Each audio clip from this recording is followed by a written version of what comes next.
In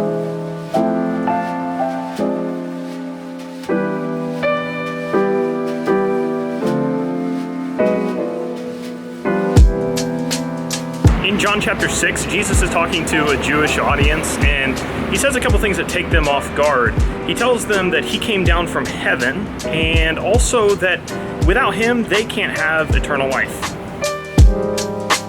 And those two comments didn't really fit in with the world or the religion that his audience was familiar with. And so what did they do with them?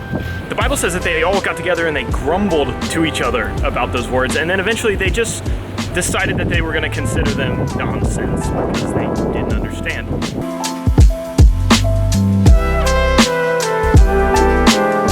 You know what they should have done that they didn't do was to ask Jesus for a little bit more clarification. Hey, we don't understand. That statement doesn't make any sense to us. Give us a little more insight. Jesus' 12 apostles did that all the time, and Jesus was willing to answer them. But here, that's not what they chose. They chose to grumble instead.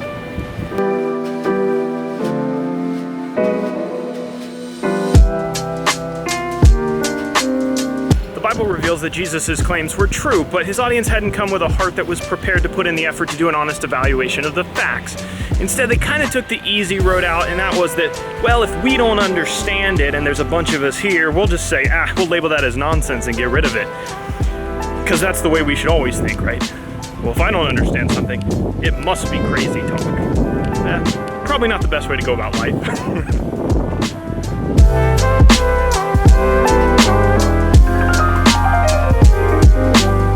They just assumed Jesus was insane, but in reality the deficiency was on their part, not on Jesus's part. But because a lot of them wrote him off, the text says that many of them abandoned him and didn't follow him anymore.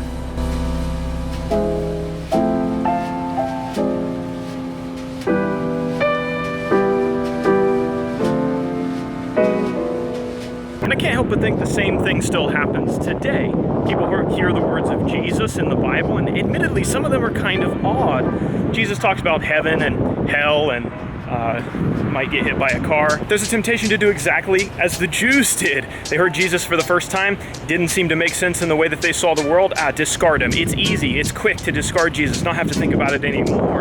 And guess what? You're going to have a lot of good company, people who will grumble with you because they also agree with you that the words of Jesus and the scriptures are just a bunch of phooey. Phooey is the technical term for nonsense.